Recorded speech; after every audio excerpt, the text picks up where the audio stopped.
What's going on, y'all? It's your boy Cool Colas here, and you are now tuning into a new episode of the Pro Black Blurred Kingdom podcast. On today's episode, we're going to be continuing on from the last episode that we heard from Glister, which would be Glister Season 1, Episode 2. So today, I'm going to be doing a voice recording for Glister Season 1, Episode 3. The episode is called Doping. Now, this is where we left off last time on Glister. Glister saw Leah, Craig, and other Star Soldiers standing outside. He also saw his cameraman Mute outside. He rushed towards them, but seemed to be walking away. Glister then said, "You late as usual, Mute. I hope you got all that footage. Oh, and Leah, he's in the back. Tranquilize him and have the aviary soldiers cuff him before he gets up." Leah then said, "Where are you going, Malachi?" Glister said, "I have something I have got to do. I can't talk. I will see you later." All of a sudden, Glister flew through the sky and seemed to be trying to get very far away from the city. At some point, he got somewhere in the woods. When he made it there, he was at 99% on his watch. He took off his glasses and made his whole body glow. His eyes began to glow, and he looked up at the sky. All of a sudden, he shot a ray of energy from his eyes and mouth into the sky and seemed to be doing it for nearly an hour. At some point, he passed out and fell to the ground. His watch went all the way back down to 0%. Meanwhile, as all of this was going on, something elsewhere near DC was going on in an area undisclosed to others. There were a group of men in black hooded cloaks with gold pantomime-like masks on. They seemed to be in what looked like a chapel-like setting, and each was holding what looked like a pot that had some gold-colored dust in it that they were putting into a large pot. When they were finished, they all walked towards what looked like a shaded throne. Each of the 12 of them were standing there and then took a knee. They seemed to be kneeling before someone sitting on that throne. One of the hooded figures spoke. "The first deed has been done, Lord Sphinx." All of a sudden, the man who had a gold mask with a pharaoh's head on top stood up. He had on a Usik collar and an all-black one-piece bodysuit. Lord Sphinx then said, "The Negan Kemetans proposed a prophecy long ago that war and history were nothing more than distant relatives that were destined to coexist. What they entailed was, as history was to repeat itself, so would the cycle of war. Time and place were never fixed nor defined for this constant, but arbitrarily would it rear its devilish existence. I will ensure we, the crux, shall be prepared for the war our enemies are bringing to us in disguise. Let us prepare the Negian dust for energy processing."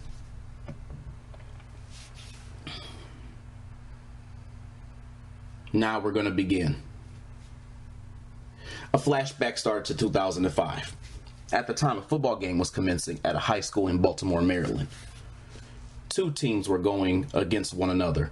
One of the teams had all of their athletes wearing green jerseys, and the other team was wearing red jerseys.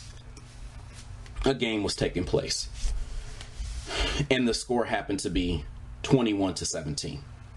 In the stands was a young black woman who had on a black t-shirt and blue jeans with her hair done and lipstick on. She was anticipating what was about to happen. She had her phone out as well too, recording what was happening. Far away from her was a black woman in her early 40s in the stands, closely watching. Standing off to the side was a black man in a dress shirt and dress pants, standing there watching with his arms folded. As all this went on, the quarterback began to sound off. Red 52 said, "Hut." The linemen on the red team were locking up with those on the green team to protect the quarterback. As this was going on, the quarterback was about to throw the ball when he saw one of the guards rush through their defenses.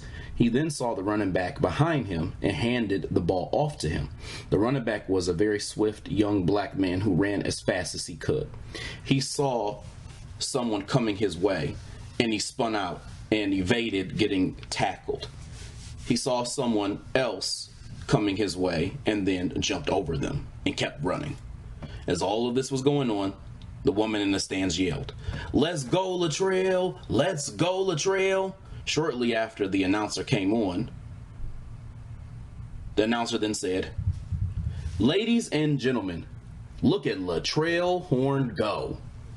The girl in the audience also began to cheer him on too, and she said, "Yeah, I know that's right. Get it, Trail." One of the linemen ran after Latrell to try and catch him, but it didn't work out for him. Latrell made it all the way to the end. Then the announcer spoke again. That's it. Touchdown, ladies and gentlemen. Latrell Horn has scored a touchdown for the Demons."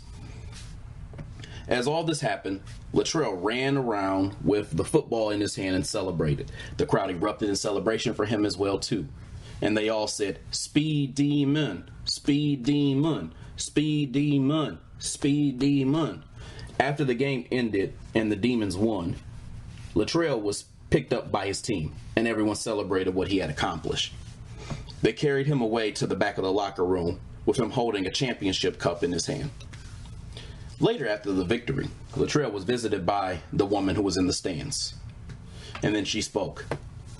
"Oh my God, Latrell, you did it, baby. Look at you. My baby is about to be an All-American draft pick for the LSU Tigers. Hopefully they fork up that full ride money, though. My baby gonna get us out the hood when he go pro." All of a sudden, the girl got up as well and approached Latrell. As this happened, the older woman rolled her eyes as she pranced over and distanced herself a bit. And the girl said, "Hey, boo. Look at you winning championships and shit." Latrell then said, "Hey, you know how I do." All of a sudden, the man who had on the dress shirt and slacks walked over to him. He then said, "Mr. Horn, my name is Coach William Avery. Listen, son, I was very impressed by what you did out there tonight. Listen, I want to come by and talk to you a little bit further about how you would like to be onboarded to come play at LSU." And then the woman interjected and said, "Are you trying to offer my baby a full ride?" Latrell then said, "Ma." And the man laughed before speaking. Coach William Avery then said, "We will talk about that a little more when we speak. How about I come by Sunday at 7 o'clock p.m. And then his mother spoke and said, "That works for us, Coach. I'll make sure I make us a big old dinner. You like fried chicken?" And Coach Avery laughed and said, "I could eat." And then the mother said, "All right now, well, we'll have to just see you then." And then Coach Avery said, "Definitely. Hey, Latrell, it was nice to meet you." Latrell then said, "You too, Coach." Latrell watched him walk away with a smile on his face. The flashback then ended. In present time, Malachi was at his brother's lab, and it was around 4 o'clock p.m. the next day. He was sitting down on one of the lab chairs as Michael spoke to him. Malachi then said, "What's the word, big brother?" And Michael then said, "You almost imploded last night is the word." Or the words, that is. As long as you are active but not using your abilities, that energy is going to keep building up within you. Those glasses of yours can only act as a sponge for so long. By the way, are you having any injuries or pain? Malachi then said, "My eyes and mouth hurt. That's about it, though." Michael then said, "What you have to understand is that your body is like a car and gas. You should never let it get too low without filling up. Except with you, you shouldn't let your body get too high with energy without letting loose. So I guess in some ways it's the opposite." Malachi then said, "So I'm a car now." What does that have to do with my mouth and my eyes hurting, though? Michael then said, I don't know, but I'm willing to bet it has something to do with all the force energy you are putting out and you had to put out last night for an entire hour straight. Malachi then said, it's been years, man, and we still don't really know nothing. I've been suffering with this shit since I was a teenager. You mean to tell me we still don't have a solution to this? Michael responded, don't be so damn ungrateful, Malachi. I've been working day and night to find you a cure, and you know that. Maybe show some patience and gratitude rather than complain about why you don't have a solution yet. And Malachi said, damn, bro, you got a bug in your ass this morning or this afternoon or some shit? Michael then said, seriously, Malachi, I need you to be patient. I was also trying to tell you this the other day, before you flew off, of course, but your body is laced with typhloneum. And Michael was cut off by Malachi, and he said, wait, hold on a second. Tanya's hitting me up. She wants your boy to come through, if you know what I'm saying. Michael rolled his eyes and threw his hands up when Malachi did this because he had something to tell him, but Malachi cut him off. Malachi was on the phone. Yo, Tanya. Yep. Shit, I'm minding my business. I'm minding the business that pays me right now, girl. You know the vibes. What? Girl, you know I can't be talking about what I do. We done been over this already. What? Quit tripping. Yeah, okay. Yeah, I'm gonna be there tonight. And don't you be on that bullshit tonight either. Alright, bye. Malachi then said, wait, so what were you saying again, Mike? And then Michael said, I was about to say, all of a sudden, Malachi got another ring, but this time it was on his work phone. His work phone was sitting on Michael's desk, and Michael saw it, and it had Leah's picture showing up on it. Malachi then said, I gotta take this, bro. This is work this time. Malachi said, hello? Yeah, I'll swing through. Okay, bye. Michael then said, who is that? And Malachi said, my coworker, Leah, at Star. Why? And Michael said, she's kind of cute. Malachi then said, who, Krishar? Leah Krishar? I mean, yeah, if you like single white mamas rolling up on their 40s, then I guess go ahead and try to tap that ass. Anyway, I gotta go. Michael then said, wait, Malachi. And at this point, Malachi had left. Then he started speaking to himself briefly. I'm tired of him running the hell off when I got something to tell him. Jeez. Meanwhile, once Malachi made over to Star, he went to go visit with Leah. Malachi then said, what's happening, Krishar? Leah then said, hey, so I called you here because we have another case. Leah put out her phone that expanded into a white tablet when ejected from its cell phone mode. Leah then said, today we are looking for another mega. Malachi then said, mega? Is that what we're calling them now? And Leah then said, yes, I came up with it myself. Don't you love it? And Malachi said, not really, but we'll roll with it, I guess. Personally, I like the term asshole better.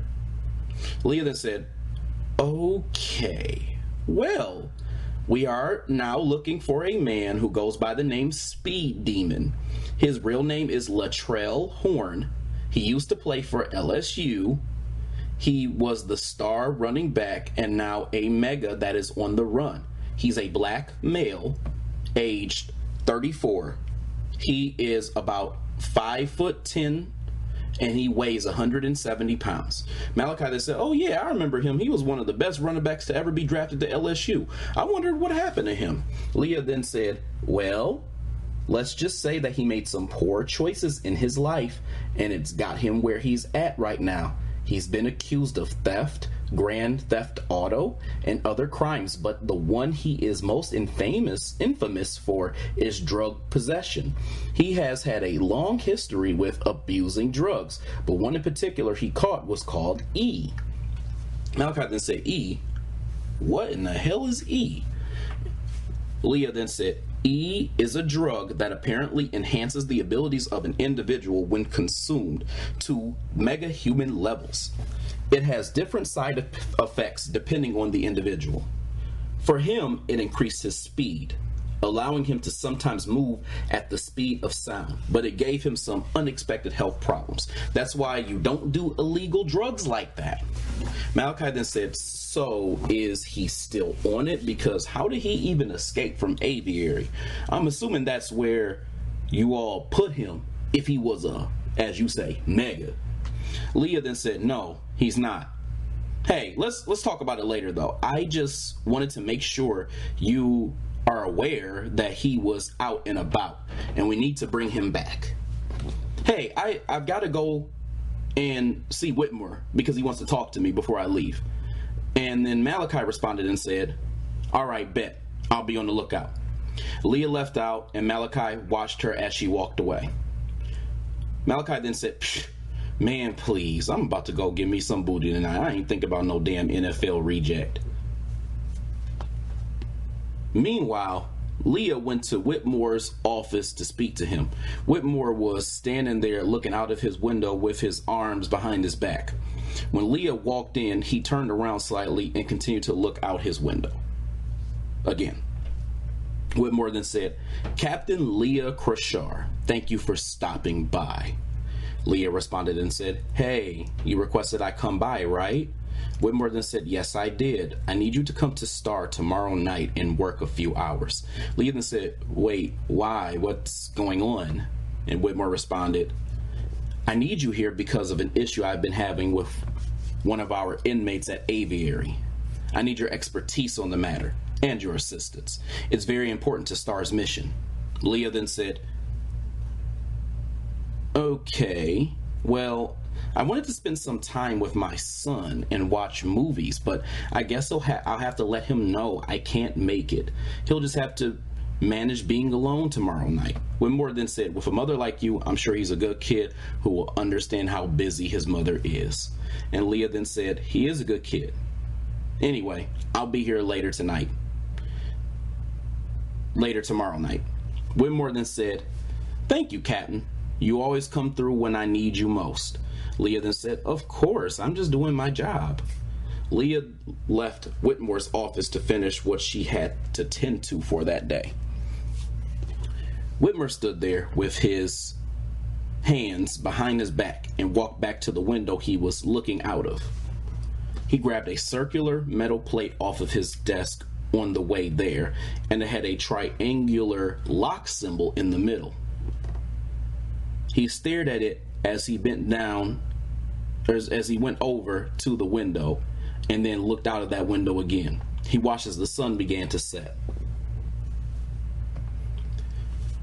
Later in the day, Brett was sitting at home playing video games next to another friend of his.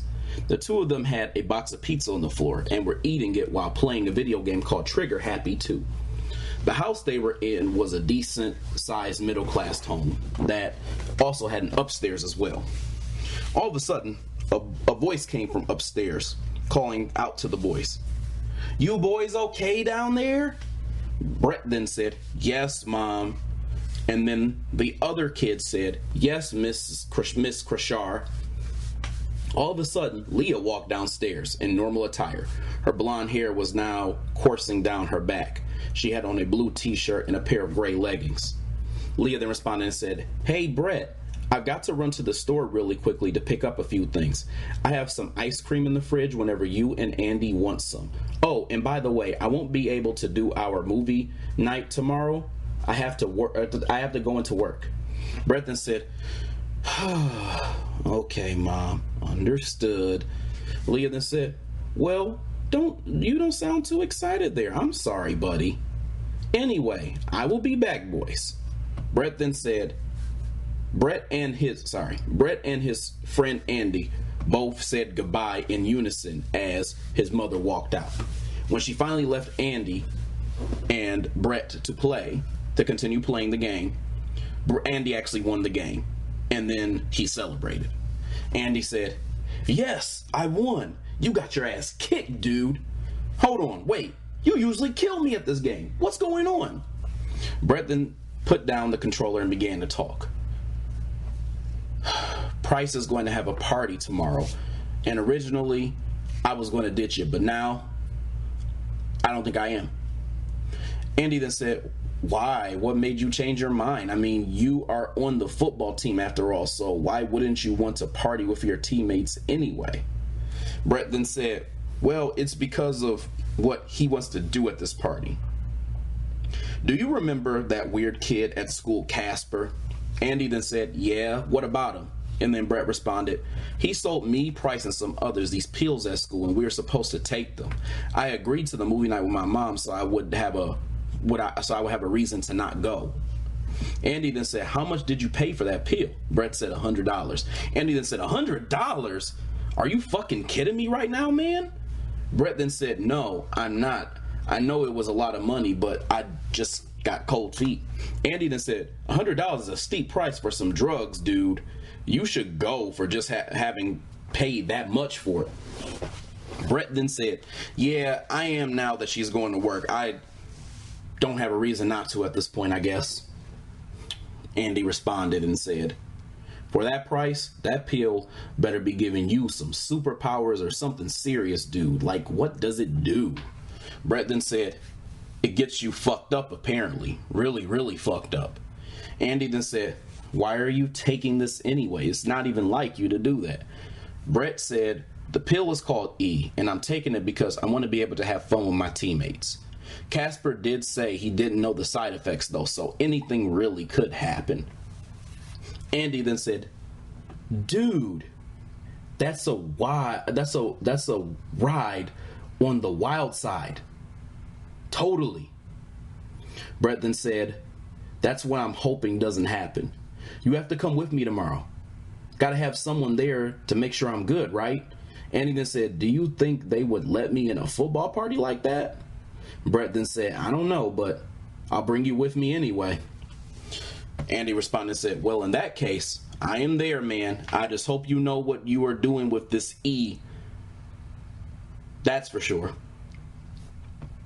Brett sat there eating pizza and thought about what his friend was saying to him. Meanwhile, as all this was going on, Glister was flying through the air and looking at his watch, and it said that he was at 34%. Glister looked down and decided to land, ending up at a gas station in DC. When he was standing outside, he got on social media and began to talk. Glister then said, what up, Graham fam? It's your boy Glister in the building. I'm outside this gas and go station here in DC. I got a couple things to pick up for tonight, if you know what I mean. Your boy ain't just a superhero. Glister gotta have a life too, you know. Anyway, real quick, I'll be on the lookout for a dangerous ex-football star gone criminal that everyone knows as Latrell Horn. Word on the street is he's on the loose and he's doing dirt. I'm telling y'all that I'll be on the lookout, because how y'all gonna be on the lookout for, you know, for real though? How y'all gonna be on the lookout? The nigga is fast. Faster than the speed of sound at that. So how y'all gonna see him? Don't worry though, I got y'all's back. Anyway, I wanted to put that message out there. I'll catch y'all later. Alright, I'm out. When Glister got off the phone, he walked in the store. He grabbed himself a box of condoms and a few alcoholic beverages. Glister then said, yo, what up, my man? I want to cash out on what I got here. The cashier then said, oh, yeah, you're Glister, that Glister hero guy, right? I'm a big fan, buddy. You got any plans for the night? Glister then said, yeah, man, I got some booty duty tonight. Hopefully your boy can get himself some super ass tonight, if you know what I'm saying. And the cashier said, yeah, I bet the bitches stay on you, don't they? Look before you go. Look before you go. Let me get a pic with you though. Glister then said, you are kind of holding me back from getting some action, man. I can't make that happen. Sorry, not sorry. Right before Glister was about to leave, a flash of red burst through the front door, shattering it and leaving a red trail behind it as well too. The red blur rushed right into Glister, knocking him to the ground, making his condoms and alcohol that he had in his hand fall. The bottles of alcohol fell and shattered all over the floor. The cashier then stepped out of his area when he saw all this happen, and the cashier said, hey buddy, you can't be causing problems in my store. The cashier saw the blurs of red running through the store. The cashier tried to point his gun, because he grabbed a gun from the counter, at the red blur that he saw, and he tried to shoot at it. Glister, in the meantime, was trying to recover from being knocked to the ground. The cashier missed every bullet, and the red blur continued to just run all over the store and destroy it. The red blur eventually rushed into the cashier, knocking him back and into his own counter, making him go unconscious and knocking his gun to the ground as well, too. Glister got up and was a bit angry. He then said, "Stop running and face me like a man, Latrell. Tonight just really ain't the night. I'm just gonna be honest with you, it's not the night." All of a sudden, the red blur stopped moving, and a man in a fully covered red devil-like suit stood before him. He had a bag of hot Cheetos in his hand and a bag full of money. Latrell then said to him, "My name ain't Trail no more. The name is Speedemon. By the way, I forgot how good hot Cheetos was. Been a long time since I had these shits being in prison." Glister then said, "So, in other words, you want to relive your glory days by taking up that washed up nickname you had back from high school. Cool. I'm glad we got that covered. Now, allow me to whoop your ass." Glister took off his glasses and his eyes began to glow in a gold color. He tried to use his laser eyes to shoot at Speedemon. Speedemon began to run around inside the store, and Glister began to accidentally destroy it with his laser eyes because he continued to miss, because Speedemon was too fast. Glister then said, "Stay still so I can char the fuck out your ass." Speedemon ran into Glister once more at some point when he stopped, and once again knocked him to the ground. While he was getting up, Speedemon stood there before him too. Glister could see that he was looking down at him and said, "What in the hell is your get up, man? You back on them damn drugs again? Is that your hang up?" Speedemon said, "Nah, I'm not doing that shit no more. Shit wasn't good for me.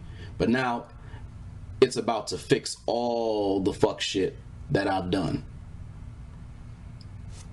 My new get up is what's going to keep my speed." Glister then said, "I think you're mistaken. A dumb ass named Latrell caused all the fuck shit that happened in your life. Anyway, how the hell did you get your speed back if you're not using a drug?" Speedemon then said, "That's my business, nigga." Glister tried to create energy beams to shoot at him as he talked, but Speedemon kept running and moving out of the way. Glister then said, "Stay the fuck still." And Speedemon said, "Nope." Glister tried to blast him again. Speedemon appeared in another place and said, "I don't plan to go back to Aviary." Glister said, "Yeah, I plan for your ass to go back." So he tried to shoot him again with his laser eyes.